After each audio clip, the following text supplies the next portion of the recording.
अपने मीम्स देखते हो आप कभी? जैसे वो इलाहाबाद एक लौंडा, ये राजा बनने की मेंटालिटी है और बड़ा उसको फॉलोअर मिल गया, उसको कैसे देखते हो आप? मैं शायद एकमात्र आदमी हूँगा हिंदुस्तान में जिसने हर आदमी को छूट दे रखी है लीगली। मैं कभी किसी पे स्ट्राइक नहीं मारा।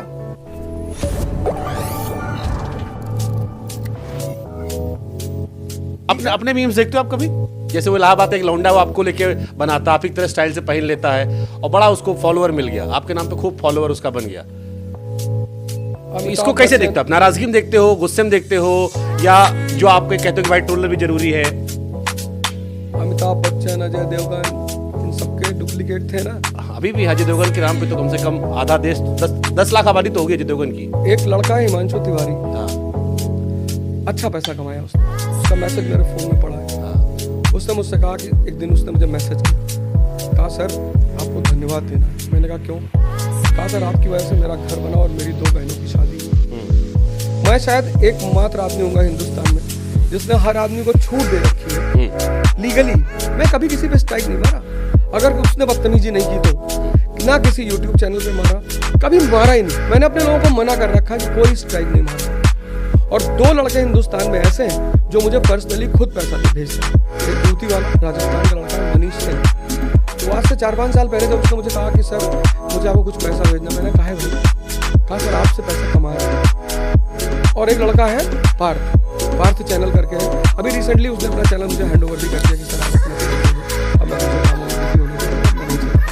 तो मैंने उन 2 लड़कों से कह रखा था कि तुम कमाओ, अगर तुम मेरा इतना इस्तेमाल कर सकते हो, इतना पैसा लेके जाएंगे कहाँ?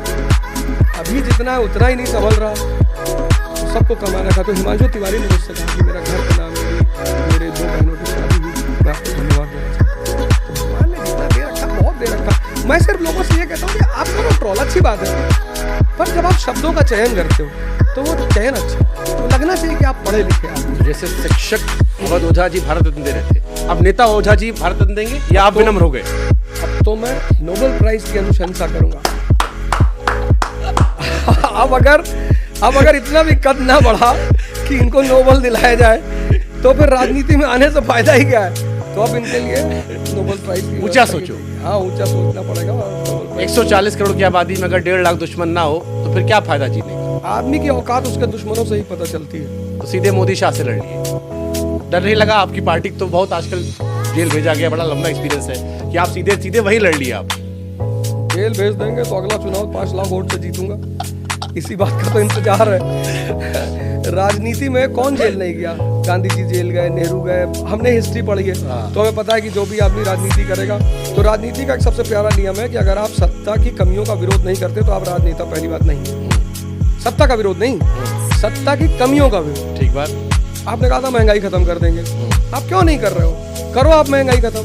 आपने कहा था बहुत हुई महंगाई की मार, 2014 में एक इनका पोस्टर आया था बहुत बड़ा सा, उस पर मोदी जी मुस्कुराते हुए खड़े थे 39 डिग्री में, 45 डिग्री में नहीं, 39 डिग्री में थे कि बहुत हुई महंगाई की मार, अब की बार मोदी सरकार। हम भी बड़े खुश हुए कि चलो यार 40 रुपये पेट्रोल मिलेगा, ससुराल जाने में आराम रहेगा। अब पोस्टर बना रहे बटेंगे तो कटेंगे। अरे मोदी जी, और कह क्या रहे हैं? शीश महल। शिक्षा में बात करो ना, तुम्हारे 20 राज्य हैं, किस राज्य में तुम्हारा बजट 25% है शिक्षा पे? मतलब आप इस देश की जनता को मूर्ख ही समझते हो क्या? इतनी पढ़ी, आप शिक्षा में बात करो, आओ बहस करते हैं। आप अपनी पार्टी का लीडर बैठो, मैं आता हूँ बहस करने के लिए। शिक्षा पे बात करते हैं, अब हम स्वास्थ्य पे बात करते हैं, हम अम्बेडकर एक्सेलेंस प्रोग्राम जो हमारा उस पर बात करते हैं, जो पॉजिटिव काम है हम उस पर बात करते हैं। नहीं, कटेंगे तो कटेंगे, कौन काटेगा? ऐसे ही फायदा अंग्रेजों ने उठाया था इसी तरह के लोगों का। ये देश एक है, क्या उत्तरांचली, क्या पूर्वांचली, क्या मद्रासी, क्या बिहारी, सब भारत माँ के। सहमत हूँ मैं, धर्म के नाम पर नहीं होना चाहिए, बिल्कुल नहीं होना चाहिए, खराब चीज है। आप क्यों याद दिला रहे हैं? आप क्यों ये बात कह रहे हैं? आप बजट के बारे में बात करिए।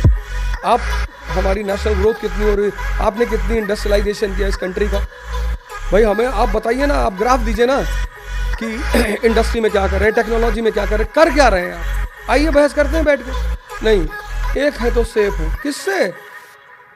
अस्पताल में जाते हो तब तो नहीं देखते हो कि किसका खून मिल रहा है, कोई अस्पताल में पेशेंट मुझे नहीं मिला जो मुझसे कह दे कि भैया मुझे तो बस शुद्ध हिंदू का खून चाहिए, मैं मर जाऊंगा लेकिन शुद्ध हिंदू का चाहिए। वहाँ तुम जाति नहीं देखते, वहाँ तुम धर्म नहीं देखते, राजनीति में क्यों देख रहे हो? अब देखिए